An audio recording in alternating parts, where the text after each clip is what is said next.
Aliens, conspiracy theories, failed experiments.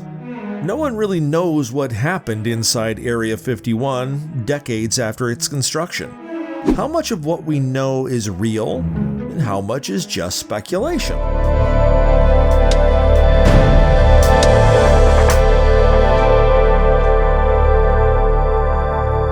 There is still very little information about Area 51, and not all the information is officially confirmed.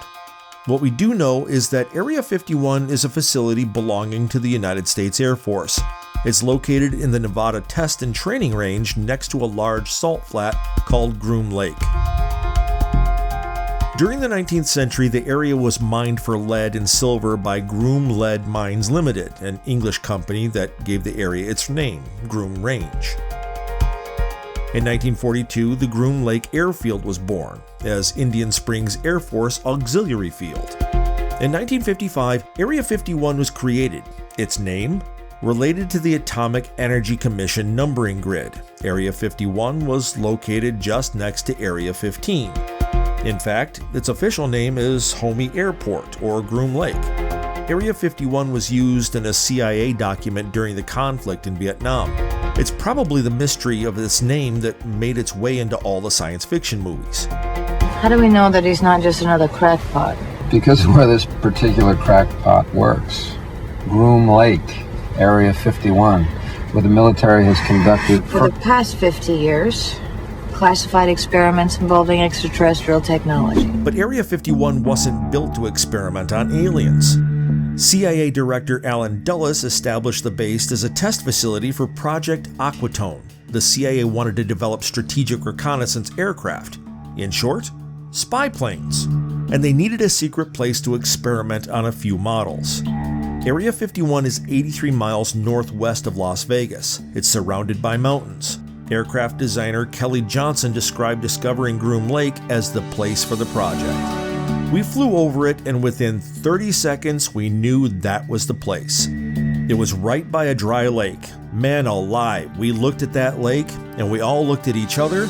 It was a perfect natural landing field, as smooth as a billiard table without anything being done to it. Johnson went on to create the Lockheed U-2, or Dragon Lady, the CIA airplane that flew 70,000 feet high and gathered intelligence stealthily through any kind of weather.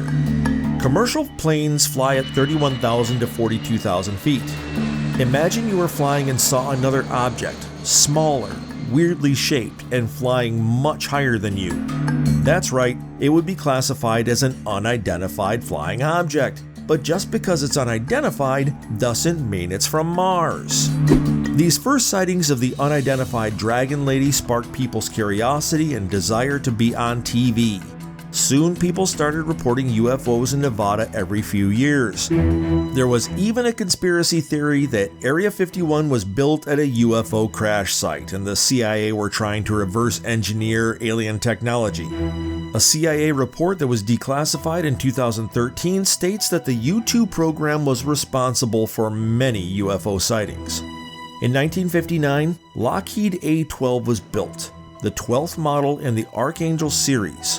One A-12 prototype was transported from its development lab in Burbank, California to Area 51. The plane was obviously wrapped, but what did people think when they saw this unfamiliar shape on a vehicle? That's right, UFOs. In 1960, Gary Powers was flying a U-2 over the Soviet Union, equipped with state-of-the-art cameras which took high-resolution photos from the stratosphere. He was taken down by Russian missiles, which also claimed the life of a jet pilot who was in the way. Powers had two contingency plans, the plane's self-destruct command and a necklace holding a coin with a poison pin. However, he used neither and was captured and interrogated by the KGB for months until he confessed to the espionage mission. The CIA lied about the event, telling the press stories about a weather plane that lost its course. But the U-2 crashed pretty much intact and the Soviet Union had clear access to the plane's spying equipment. In 1962, Powers was exchanged in a well-publicized spy swap in Berlin. In the aftermath of Powers being taken down, the CIA aimed to develop spy drones at Area 51.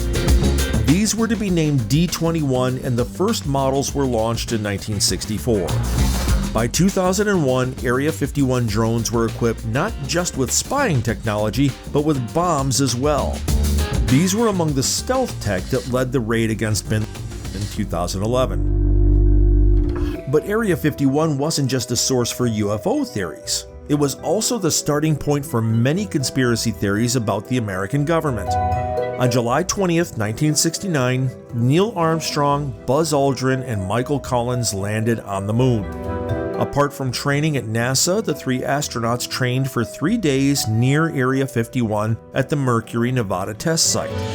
The craters left there by the numerous experimental nuclear detonations would help Aldrin and Armstrong prepare for the moon craters. In fact, many astronauts would train near Area 51 in the following years. In 1972, an astronaut said on live TV broadcast that the moon craters resembled those in Nevada. However, this didn't stop people from believing that the moon landing was a complete fabrication. Starting with Bill Kaysing's book, We Never Went to the Moon, America's $30 billion swindle, this conspiracy theory spread to millions of people. Movies like Diamonds Are Forever or Capricorn 1 added fuel to the fire. You don't really think you're going to get away with this? Well, I don't know. It's a chance.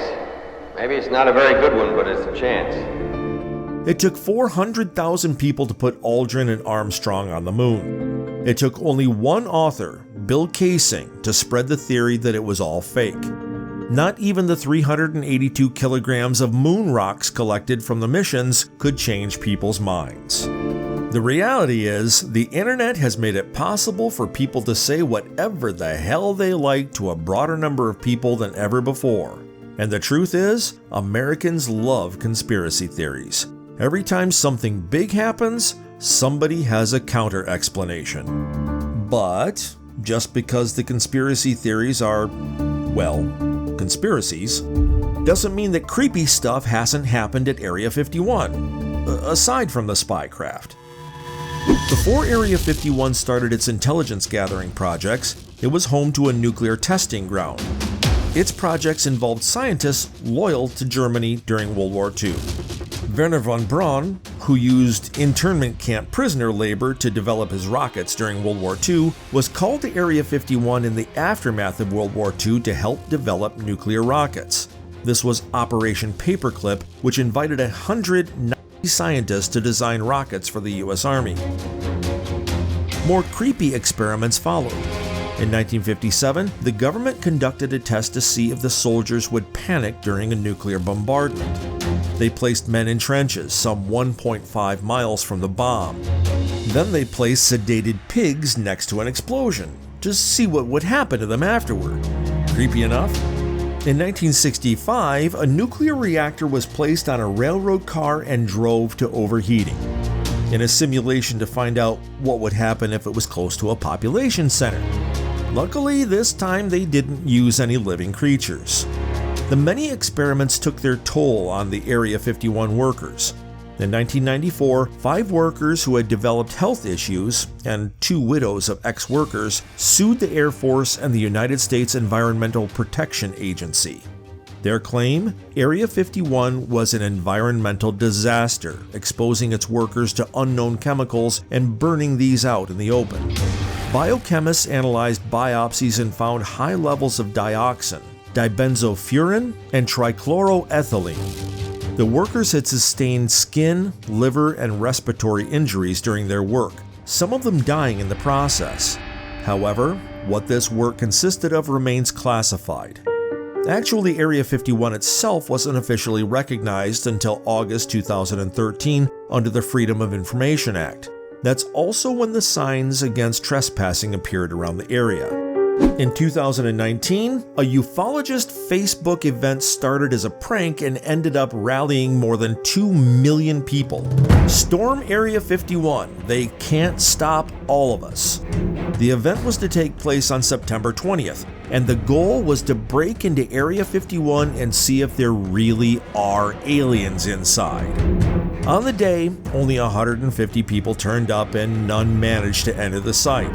The Defense Visual Information Distribution Service, DVIDS, the military's public relations office, made a Twitter post earlier that day showing military personnel in a B-2 stealth bomber with the caption, "The last thing #millennials will see if they attempt the #Area 51 raid today."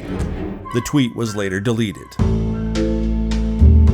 Area 51 still seems to be the center of attention and speculation, but it begs the question: how many secret military sites are out there? And what experiments are happening behind closed doors? Aliens or not, the CIA has good reason to keep Area 51 classified. Is Area 51 a scapegoat for everything that goes wrong in the US? How much of what we hear is actually true? Let us know your thoughts in the comments. Before you go, don't forget to click like and subscribe to our channel.